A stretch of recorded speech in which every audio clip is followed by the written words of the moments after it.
This episode is for you if you struggle with discipline. Okay, how does that word even land for you when you heard the word discipline? It sounds so mean and masculine and authoritative, or maybe you have a different relationship with discipline.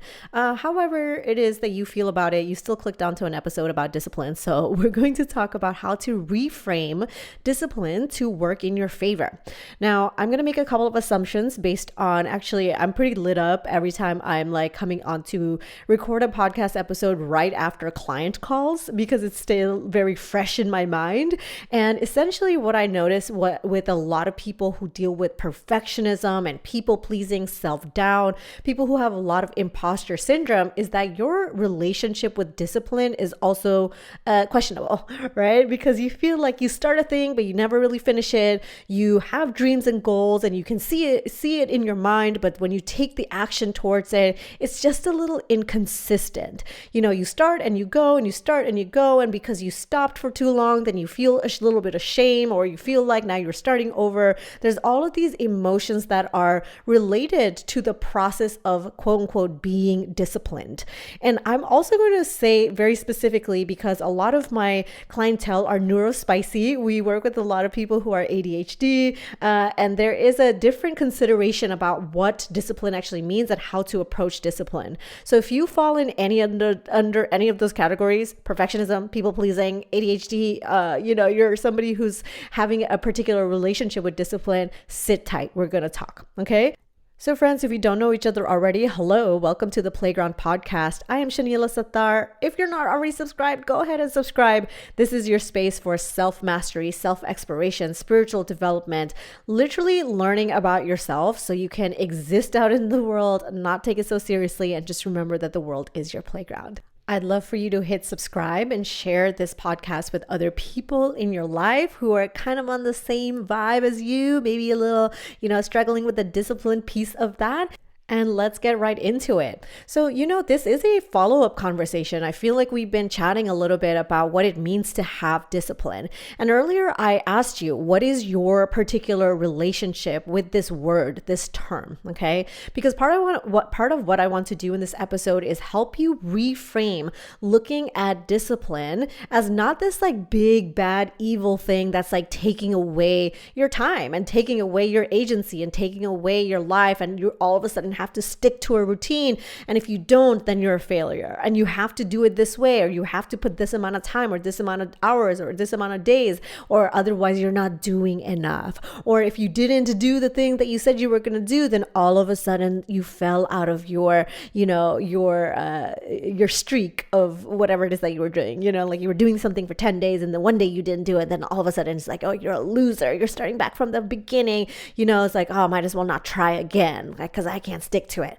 Okay, so I'm putting words in your ears, but maybe you resonate with some of that. Like, what is your relationship with, having a goal, and whatever big or small it is? Like sometimes, bigger goals are easier to have discipline around because it feels like, not as close to our body. It doesn't feel as like real to us because it's so far away. But sometimes goals that are right here, they're in front of you, or they're kind of short-term achievable. They feel like, oh my gosh, it's so close that your body starts to sabotage you. Your nervous system starts to sabotage you. Your nervous system says like, what if I actually do the things that I want to do and actually, am consistent with the things that I want to be consistent with. And then all of a sudden I find that I'm still not successful at the thing I wanted, or I'm still not good enough at the thing I wanted. And so there is a little bit of self-sabotaging energy that happens in the body when it comes to discipline. It actually prevents you from taking the actions or taking the motivated, thought process. Discipline also has to do with the way that you think. There is this kind of resistance that you start to embody in your energy because it's kind of it kind of reads as a protection. It's like, if I am protecting myself from actually really doing the things and to following through and to be consistent in the way that I know how to, because I'm consistent with other things, but just not towards the things that I like really want or really crave, or the things that scare me, or the things that I'm really afraid that if I tried and I really like put my, all into it, and then I'm still going to get rejected, that's going to trigger me. That's going to, make me feel like like I'm not good enough. It's going to put me into, my abandonment energy. And it's like, oh, now we're getting to childhood wounds. You know what I mean? But for the sake of this conversation, let me let me reel myself back in here and ask you, what would it be like if you were to reframe discipline as devotion? Okay, take a breath. Okay, I'm going to say that again. Like, what if you were to reframe discipline as devotion? Okay.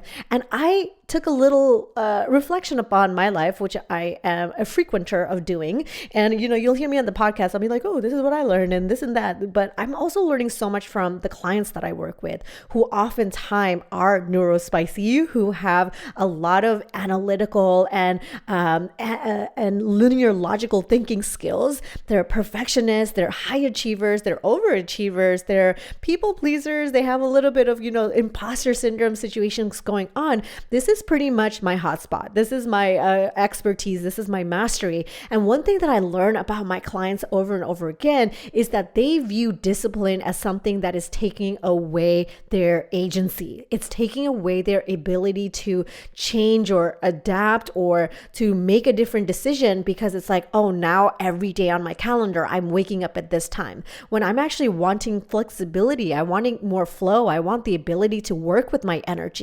I want to wake up and say, okay, this is what I'm putting into my body, instead of I'm so disciplined. This is what I drink every morning. This is what I eat every morning. Now, there might be certain things that you do every morning at a very specific time. And that's not to take that away from you and be like, oh no, you're doing, you're being controlled by your calendar. But sometimes you are though, sometimes you are being controlled by the things that you put into your agenda that aren't necessarily matching your specific energy and the way that your energy wants to flow.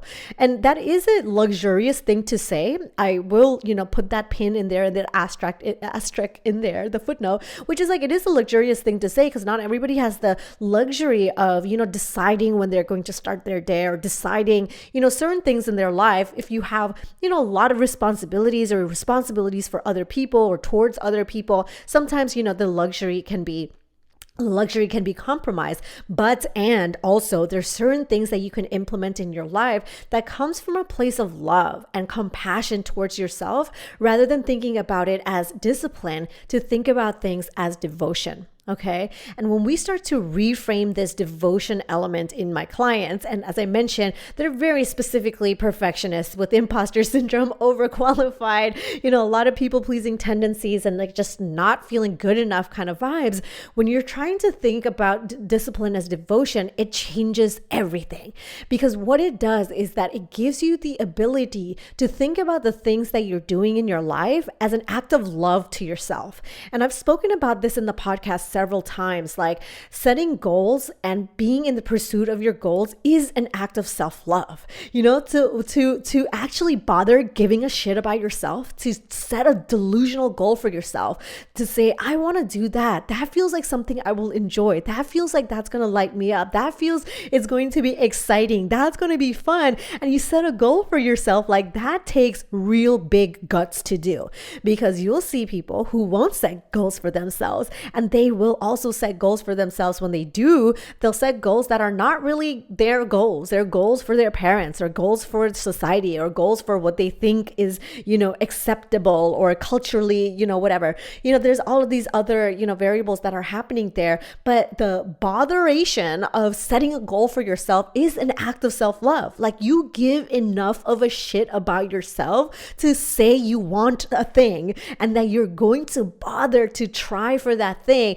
and you're going to be nice to yourself in the pursuit of that. Okay. And the pursuit of that is basically the discipline that we're talking about, right? Like, the pursuit of it is like, do you wake up every morning, or do you procrastinate on taking any kind of action? Do you have some kind of reasonable action or activity towards these goals in a reasonable kind of way? So if it doesn't make sense for you to work on this every single day at 7 a.m. and like compromise your sleep, or compromise something that is more valuable to you, then that's not going to make sense for you, right? Like, if it's not every single day, like, it doesn't mean that you're failing, because perhaps what it means is that you work on it 3 times a week, and the 3 times is a little bit more flexible because it's to say, you know what, today was Monday and I am very full with the beginning of the week. And so for me to have something additional on my calendar that I'm not really going to be able to have my full attention and my energy, and I'm going to feel guilty if I don't do it, then all of a sudden, then I feel shame about not having done it. So now I already feel like I'm behind. I already missed Monday. So Tuesday is even harder. Like, why do that to yourself when you can act from a place of love? Devotion is this ability to have so much compassion for yourself, to be able to meet yourself exactly where you are. Okay. And also remembering that your goal setting is also an act of devotion. So it's not like you get to do one or the other. It's a relationship with each other. It's the relationships that you have with your own devotion to self, right? And so you might think about devotion when you think about that word. Oftentimes, at least my clients tell me, they think about God, they think about religion. And that's also complicated too, because if you have like a shiny relationship with like, oh no, like devotion means like I'm being forced to go to church, or I'm being forced to do this or forced to do that, it kind of still like carries over. Like it carries over. The word devotion and the energy you hold towards that is, it's tainted sometimes. But when you think about devotion from a place of your own true desires and your authentic desire to pursue something or to not pursue something, or to care about yourself enough to do a thing in a way that it makes it align for you with the type of energy that aligns for you in the manner that it aligns for you, that changes everything. It makes it so easy to work on something 5 days a week. It makes it so easy to go to X, Y, and Z 2 times a week, or it makes it so easy for you to do whatever it is 3 times a week, or even 5 hours a day. You know what I mean? Like it changes your relationship with the activity when it doesn't feel like it's a force. And so that is a little bit more of the feminine energy. And I won't go into it in this episode, but I have several episodes on the podcast that talks about the difference between masculine and feminine energy. And I'm not talking about gender. I'm not talking about man and woman. I'm talking about the contrast of energy. So the masculine energy of the word discipline is basically, it sounds like very strict. It's authoritative. It sounds very like boxed in. Whereas a lot of people who are craving more flow in their life, you don't want to exist in a box. A flow is like a wave, so there's going to be up and down in your emotions. There's going to be up and down in your hormones. There's going to be certain times of the month. There's going to be, so many different life things that happen that will make you go up and down. Whereas discipline does not account for that up and down. It says, this is who you are and you should just do it regardless. Like 7 a.m. regardless, like it doesn't matter. Like you should do it regardless. And for some people that really works out. But for people who are a little bit more intuitive to their nervous system and intuitive to their body, intuitive to their emotions and the ups and downs that the emotional body has, you're not going to really thrive in a disciplinary context, right? Like you're going to want a little bit extra freedom. Now, I'm going to put a double pin on this and say, that doesn't mean you do whatever the hell you want and then you act like a victim of like, oh, I left it too wide open, so I didn't take any actions. I was just going with the flow. Don't do that shit. You know what I mean? Like that's not the permission that's there for you. Devotion is still consistency, right? And devotion is still action that is so loving and meaningful to you on a day-to-day basis. What it changes is that it doesn't have to be the same action on a day-to-day basis. It doesn't have to be the same value or worth or amount of time or the calculation of however it is that you want to measure if you did enough. It doesn't have to be the same every single day. And I'll speak about myself of how devotion plays such a big part in my personal life, my personal energy, and the way that I've been able to do so many different things in different domains of life and also do them very well, and that is something that I don't want to like glaze over, because I'm not talking to you from a place of like, oh, I've never done anything or achieved anything or had great success in certain things. I'm talking to you from the exact opposite, which is I've done many things and I've also received high amounts of success in these things, but it wasn't this forceful way. It's not this this extreme disciplinatory way that makes me personally feel don't tell me what to do. You know what I mean? Like that kind of stuff makes me feel really conflicted. It makes me feel constricted. Like when I see so many things in my calendar that isn't in my control, it makes me feel like somebody else is running my life. It makes me feel overwhelmed. And it's like I'm trying to run away from the things that like, I wanted to do these things, but because everybody's dictating my time, it makes me feel like they have control and agency over my time. And I don't like that, And so part of why I'm self-employed, I've been self-employed for, a decade plus, and the part of why I create my own projects and do the things that I do in my life and the way that I do it is because I value and appreciate having agency over my time. And you've heard me speak about this 100 times on the podcast, right? It's like the agency of my time is a motivator to me to have the flexibility to decide how it is that I'm going to spend my time. And so devotion to me is a really big part of it, because then I don't feel like the goals that I have or the project that I'm working with is like a violation to my time. It's just like, oh, this is an act of self-love. Like I'm getting the opportunity to work on something that I love or I chose to do, including having a podcast. You complain about like, oh my gosh, I have to record a podcast episode or I have to make a YouTube or don't bother me. Like you hear all of this like whiny attitudes about, creation or content creation or business running or whatever. And it's like, well, then why did you give yourself that job? Don't give yourself a job that you don't want. And for me, it's like, I love to talk. So I gave myself this job. Like literally nobody paid me to have a podcast or nobody like, forced me to do it. There was like no external motivation to do it versus like, this feels like the easiest shit that I ever do. You know what I mean? It's like, this is the easiest shit that comes out of me. Like I go help clients, I train breathwork facilitators, I mentor people, and then like I reflect back on it on a freaking microphone. Like, are you serious? This is the easiest thing and the easiest job I could have given myself. And I'm not saying that there's not hardships or challenges or insecurities or time constraints or yes, all of those things, but those things feel less like obstacles and more as like a function of like, oh, that's going to happen. I'm going to be able to have resiliency towards that. I'm going to be able to, persevere through that because the thing that I'm wanting to work on, the process of the thing, it feels like a devoted activity to me. It feels like it's a prayer, it's a ceremony, it's a whole activity rather than like, oh, I have to make a podcast or I have to, like, I literally don't have to do anything. You know what I mean? It's like, who's making the rules? Like if you are creating a business, then you should be in charge of creating the rules for yourself, right? And to create the rules in a way that feels sustainable and devotional to you. And so for me to say I'm making, 30 podcast episodes every week, like that's not, yes, some weeks I have, but like if I were to do that every single week, like I would hate my job. I would start to feel like, oh my gosh, like, I'm trapped. Like my time is going in a place that is not really aligned for the way that I'm channeling or downloading information or energy. And so this changes everything when you see it from devotion.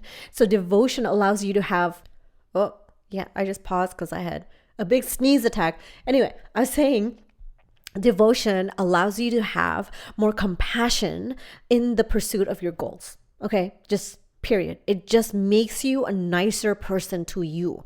It makes you easier on you. And you also don't approach failures, quote unquote failures, in the same way, because if you missed a day, you're not going to beat yourself up, and if you didn't do it this way or that way, you're not going to beat yourself up. And if something you did, you didn't immediately succeed, or there were things to learn, or you had to fail forward, it's like, okay, yeah. Like you just have that emotional maturity, that emotional intelligence to have resilience towards your goals. So at this point, what I'll leave you with is to ask you how it is that you can shift your attitude about discipline if that is something that you've been struggling with, or you find that I'm already feeling your lower back and your heart just like heating up because discipline is like some man telling me what to do. You know what I mean? It's like, okay, you know what I mean? It's like that's triggering something so deep, like a core wound that's triggering, versus if you translate it into more loving devotion, and that comes from a place of a divine feminine energy. And I'm not talking man, woman. I'm not talking about gender or gender roles, gender stereotypes. I'm talking about the contrast of energy. So the feminine energy and devotion is love. It's lighter, it's flow, it's spacious. It has this ability for you to have the flexibility that you need without it being too open-ended. Because now when you're going into the being too open-ended, you're like, oh yeah, like leave it to the air, rather than you also being able to take devotional actions towards the things that you want. Yeah. So friends, I'll leave you here with that. And if you're not already subscribed, go ahead and subscribe. Leave a 5-star rating. It totally helps me out, and I totally appreciate you listening. And you can also come into our free community for healers and healing. The playground is a totally free place for you to come, share resources, meet other people, and also get your self-mastery going on. So friends, remember, the world is your playground. And until next time, I will catch you soon.